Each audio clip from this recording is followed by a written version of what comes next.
Monsieur le Président, Messieurs les ministres, Madame, Monsieur le Président de Commission, Mesdames les rapporteurs. L'Union européenne est au plus mal et nous savons tous sur ces bancs que le budget proposé dans le cadre financier pluriannuel ne suffira pas à résoudre la crise économique, sociale et morale que nous traversons. Les députés du Front de gauche partagent le rêve européen, celle d'une union des peuples dans la coopération et la solidarité. Mais ce bel idéal n'existe plus, il faut avoir le courage de le dire. Cet idéal est miné par l'explosion des inégalités et de la misère sur notre continent, autant que par l'emprise du lobby financier sur la construction européenne. Vous me permettrez tout d'abord quelques mots pour parler des citoyens européens, eux qui sont si souvent les oubliés de l'Europe technocratique de Bruxelles. Aujourd'hui, 110 millions d'Européens sont menacés de pauvreté ou d'exclusion, soit 1 Européen sur 4. Pour les pays de l'Est, le rattrapage n'aura pas lieu en raison de l'absence d'une véritable solidarité. Leurs salaires restent misérables et nous en payons aujourd'hui le prix à travers la problématique des travailleurs détachés. Mais paradoxalement, si l'Union risque d'échouer dans son ambition de diminuer de 20 millions le nombre de pauvres, c'est avant tout à cause de la hausse de la pauvreté dans les pays les plus riches. Depuis 2005, le nombre d'Allemands tombant dans la pauvreté a été 10 fois plus important qu'en France, ce qui devrait nous vacciner contre toute tentation d'imitation. Notre Europe est aussi celle du chômage de masse d'une jeunesse sacrifiée. L'onde de jeunes espagnols ou grecs qui fuient leur pays a bondi depuis 2010. Pour cette jeunesse, l'Europe n'est plus un espace d'avenir. Comment ne pas comprendre ce désarroi lorsque le taux de chômage des jeunes dans ces pays frôle les 50% ou lorsque les politiques de flexibilité les plongent dans une précarité insoutenable? Les politiques d'austérité menées par Bruxelles et la Troïka ont placé notre continent au bord du précipice. Pour en venir à l'examen proprement dit de notre contribution au budget européen, je note que la Commission européenne et les États membres ont affiché à juste titre une priorité à la croissance, à l'emploi, à la sécurité, à la politique migratoire et à la politique extérieure. Qu'en est-il réellement? Comme chaque année, le Conseil a réduit la proposition de budget et par là même les ambitions déjà limitées de la Commission européenne et du Parlement. La présidente de notre commission et le rapporteur ont parfaitement souligné l'insuffisance de ce budget qui stagne autour de 1% du revenu national brut européen depuis trop d'années. Une des rares bonnes nouvelles vient du renflouement du fonds d'aide aux plus démunis par plus d'1 milliard d'euros. La hausse louable du budget pour la croissance et l'emploi, notamment avec une hausse de 73% pour le programme Erasmus+, va de pair avec une chute sensible des crédits d'engagement dédiés à la cohésion sociale, économique et territoriale. Les besoins européens en matière d'infrastructures, évalués à 1 000 milliards d'euros, sont mis en péril par les politiques d'austérité. Alors que notre continent souffre d'une faiblesse historique d'investissement dans les secteurs d'avenir, par exemple dans la transition énergétique, le compte n'y est pas. Le Fonds européen pour les investissements stratégiques consiste essentiellement en des redéploiements de crédits à des effets de levier irréalistes.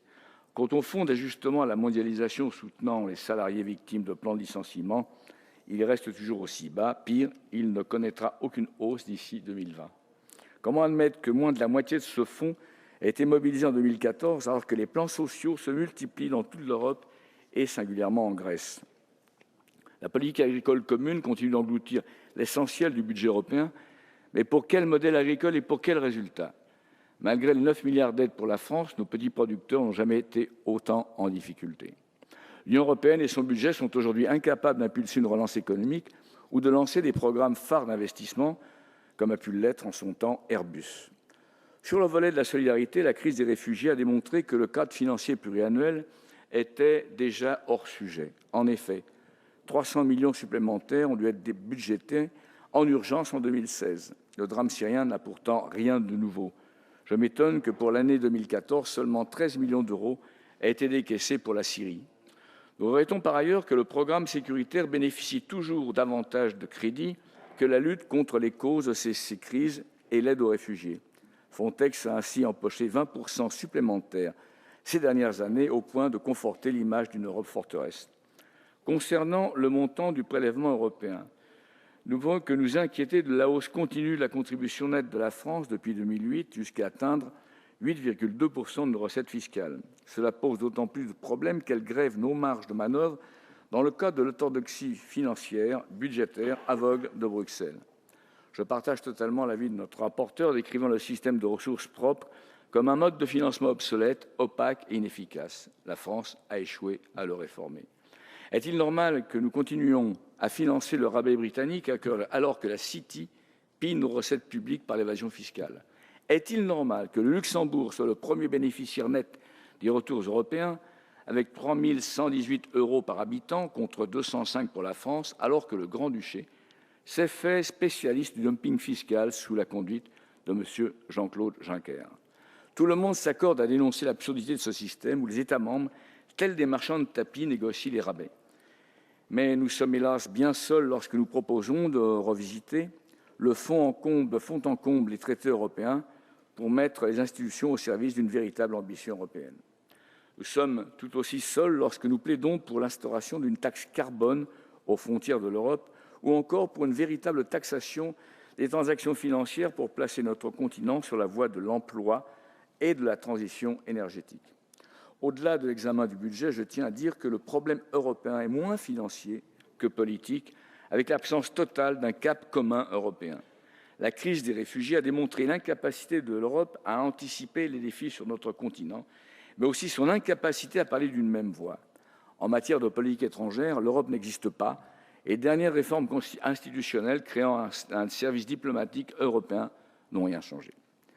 Du Royaume-Uni atlantiste à l'Allemagne non interventionniste, en passant par une Europe centrale paralysée par les fantômes du passé, où est l'idéal commun de cette Europe? Nous restons confondus devant l'autisme des élites européistes qui entendent poursuivre leur projet néolibéral sans voir les nuages lourds qui pointent à l'horizon. La tentation du Brexit, tout d'abord.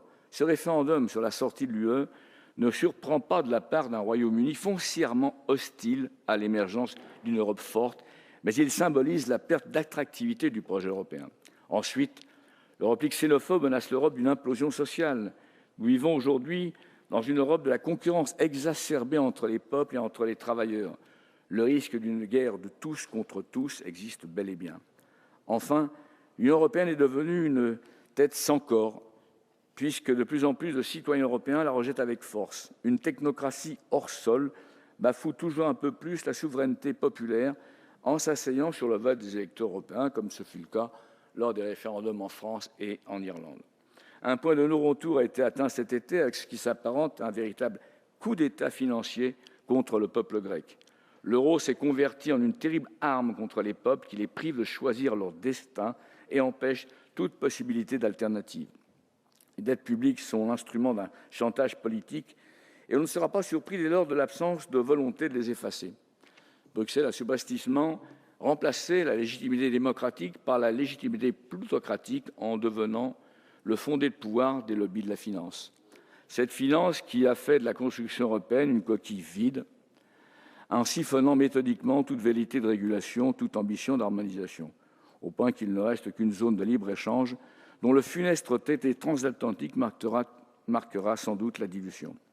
L'Union européenne fonctionne comme une anomalie démocratique, pour ne pas dire post-démocratique, selon le constat d'Habermas.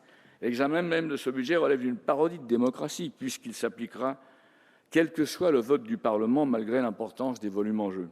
Tandis que notre budget national devra, pour sa part, passer sous les fourches codines du pacte de stabilité et du semestre européen, au risque de s'exposer aux lourdes sanctions du six-pack.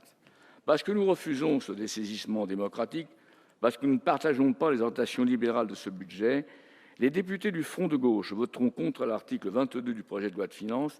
Nous continuerons à nous mobiliser pour refonder l'Europe sur des bases nouvelles, sociales et écologiques, avec un salaire minimum pour toute l'Europe, avec un même impôt pour toutes les sociétés, avec un socle de droits communs pour tous.